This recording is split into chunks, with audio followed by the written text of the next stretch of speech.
Hey everyone, Ekman here with another video, and today we're going to talk about the Magellan leader right here. And let me tell you, when I first pulled this leader, I was like, oh man, this is the alt art I got. There's so many other leaders that I like, and I'd rather have it for this one, but I've been pleasantly surprised by how wrong I've been about just how good he is and how much I enjoy the deck. And now it's one of my favorite leaders for this meta, and I think it does have a couple good matchups going into a couple of the decks that we're seeing right now anyways. So we're going to go over my own deck list that I've been playing right now and just kind of go over it. And hopefully I can persuade some of you other guys to give Magellan a chance. I think it is it's a really solid leader, and I feel bad for kind of helping promote that I wasn't for as long as I did. So anyways, going on into it. So your turn once returned, when a Dawn card from your field is returned to your Dawn deck, this leader gains plus 1k power during this turn. It's only during your turn, unfortunately not on both turns, which would have been super good, but honestly, you essentially get to be a 6k leader for half the game.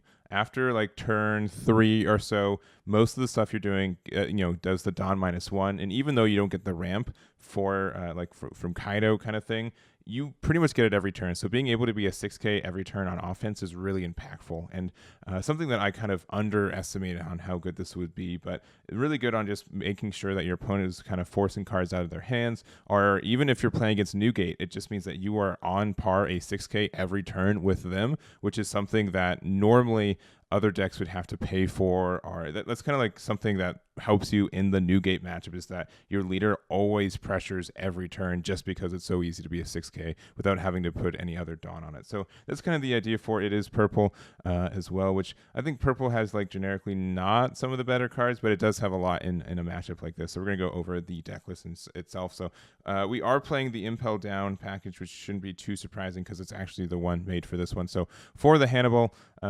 very, very nice cards. So on play, look top 5 cards for an Impel Down. It can be literally anything besides itself, so it can be event cards as well. Our big boss monster that we want, the Magellan, is a 5 cost, so we want to play it on turn 3. So finding it with turn 1 is really nice, and so you also want to go on you want to go first with this deck too. So Hannibal 1, something on turn 3, which we'll go over, and then Magellan on 5. So that's like our generic good curve, but being able to have a searcher in this deck too, especially like if you're going in Zoro, so you can have something else to start swinging at the little cards, is I think very strong.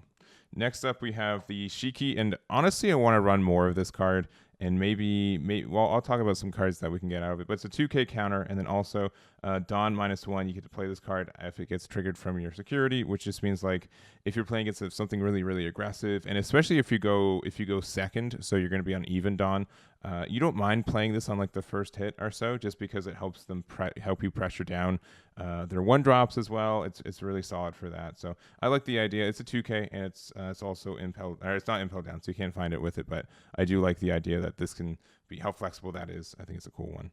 And then the other 2k we have, it's the 3-drop. This is Little Sadie, and this is a really flexible card too. It just says on play you can play a Jailer Beast card from your hand. So we'll go over what those look like in a minute. But just it's also a 2k, and being able to get more 2ks. We were running I think 10 2ks in this deck, which is really nice.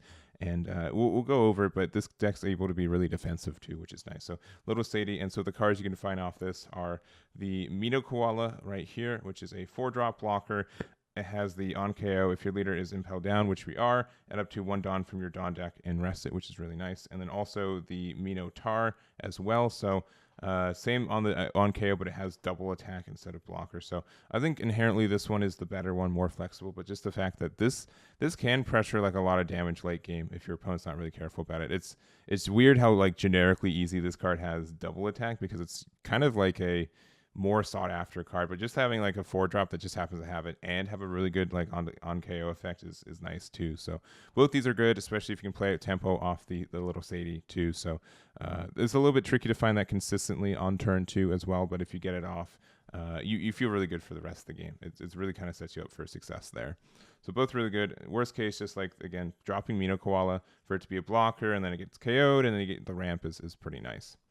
And then lastly, so we got 2 others for. So the Uta from the film deck, it's just a good blocker, and then also on block, you give rest one of your opponent's characters with a cost of 5 or less, which is great. It's a 5k, so it's a little bit harder to get around as well. And also it does have a counter too, which is a little overtuned, I think, in my mind, but again, a blocker with a counter, being able to essentially do a double block because of the rest. One of your opponent's characters with 5 costs or less means that if you're playing against like a Zoro matchup and they have a bunch of their 1-drops, you can use the block here. You can try to save it, and then if you do, you have something to attack over next turn too. So being able to get like a double block with this, I think, is very, very solid. Next up, we have the Shiru. We're only playing 2 of this. This is just, again, I fear that like some of the more aggressive decks are a little bit tricky for this deck at times, just because we are kind of like more tempo and trying to get there. So and I wouldn't necessarily call this deck as much control, especially not as much as Kaido. You just kind of want to play. You want to be able to do better than your opponent, kind of tempo wise most of the time. So Shiryu on play -1, KO up to one of your opponent's characters cost of 1 or less. So it's impel down, it's searchable. If you're playing against Zoro, this is like a really good like 1-for-1 immediately. So if you have like some, and it makes sure like all these Dawn -1 effects, by the way, makes your leader 6Ks, which are really nice too. So in general, he's okay for what he is. Some matchups he's just dead. He's just a counter, but he against others he's really nice there. And then our key card here, so it is the Magellan. So what this deck does, this is the key card for it, but honestly, this is a generic super rare. So if you want to play it in Kaido, you super can. But on play Dawn -1, your opponent returns 1 Dawn from their Dawn deck. So essentially, you unramp both yourselves, and then your opponent has 1 less. And then also, opponent's turn, when this character is KO'd, your opponent returns 2 Dawn from their field to their Dawn deck. So pretty much you get a free 6K attacker every turn as well, because your opponent's going to be really it's either that or they lose 2 Dawns, so they get super unramped, which is really, really nice. So either or, I think this is a really great card to drop on curve. And it's kind of like the same thing as Kaido. Like Kaido's really good when you're able to drop Onigashima Island with 3 Dawn. This deck is really good when you're able to drop this with 5 Dawn, which means that you have like an extra turn to find this compared to Kaido on Onigashima, as well as it's searchable off the 1-drop too. So it's a little bit more consistent for that. And like the big thing too is like I've been saying like Edward Newgate has been one of the kind of decks I think on the rise lately, and my experience is that being able to drop this and make it so if they do go first and they want to be able to drop their Newgate on curve, this just delays it a turn, which isn't huge, especially when they have to do another damage to themselves and kind of everything else. And then again, if they want to try to pressure down this, they're going to have to take another 2 Dawn off. So and then it also just procs your leader to make it a 6K as well. Like again, this leader being able to be a 6K every turn after like turn 3, because that's when you start dropping stuff, means it's really, really good in the I feel like the Newgate matchup. So I think that's one of the better matches for this deck. I do think it does suffer against blue a little bit, but yeah, because they can kind of outvalue at times, but this is solid there.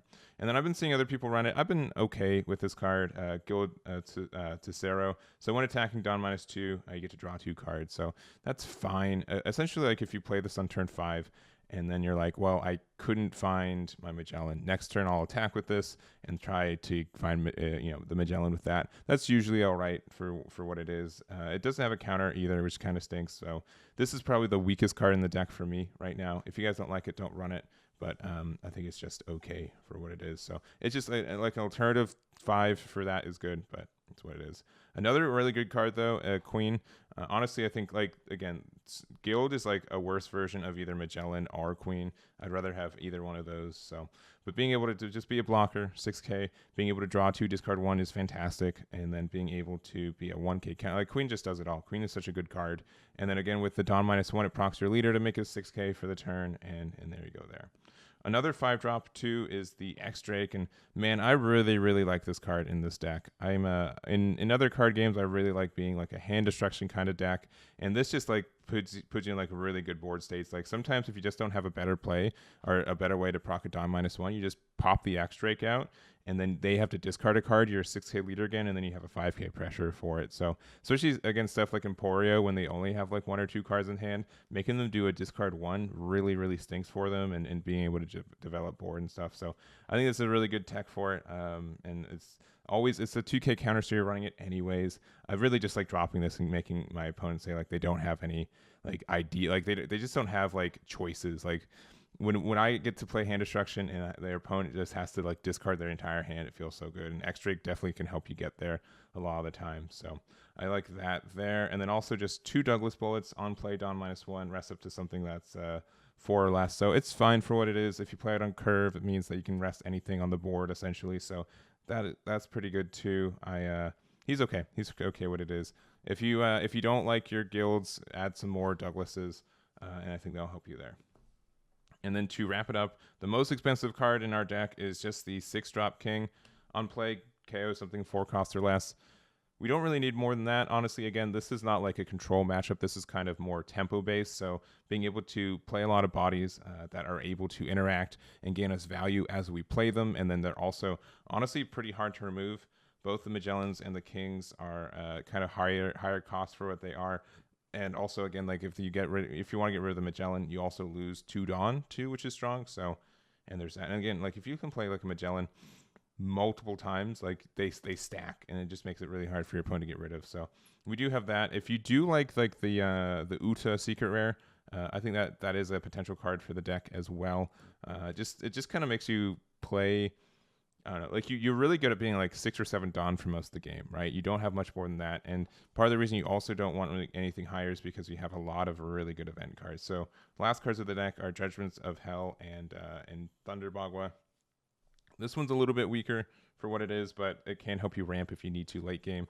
Judgment of Hell is super good. So Dawn -1, give up to 2 characters, opponent's leaders or characters -3k power during this turn. So this can essentially stop 2 attacks at the same time, including if your opponent is playing like Eustace Kid or has like the Odin, being able to give it -3k. So even if they do restand it, they have to like reinvest Dawn. Like being able to prevent them from doing that is really good too. It has a trigger if your opponent has 6 or more Dawn on their field, they have to unramp 1/2, which can sometimes be really good. Just kind of depends on the matchup. But if they really have like a Dawn threshold they need to get to their big boss monsters, being able to have this to prevent you and the Magellan to prevent them from getting there, or at least delaying them a turn or two, can really mean that the tempo's back in your favor, because you in general just have bigger bodies you can play for a smaller amount of Dawn, and you don't have to really go up to your big side because there's not really a big side for this deck. So if you do want, again, to have some higher end cards, I think like the Star Deck Kaido is a good card, and the Uta, because it gives the +1k to everything. I think that's nice. Just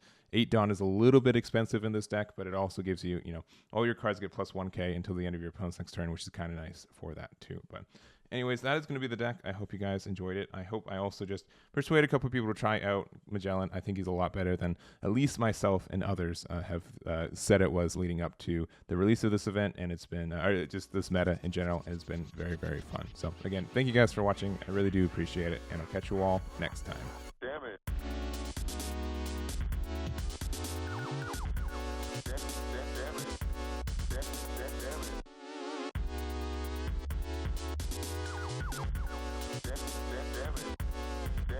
Damn it.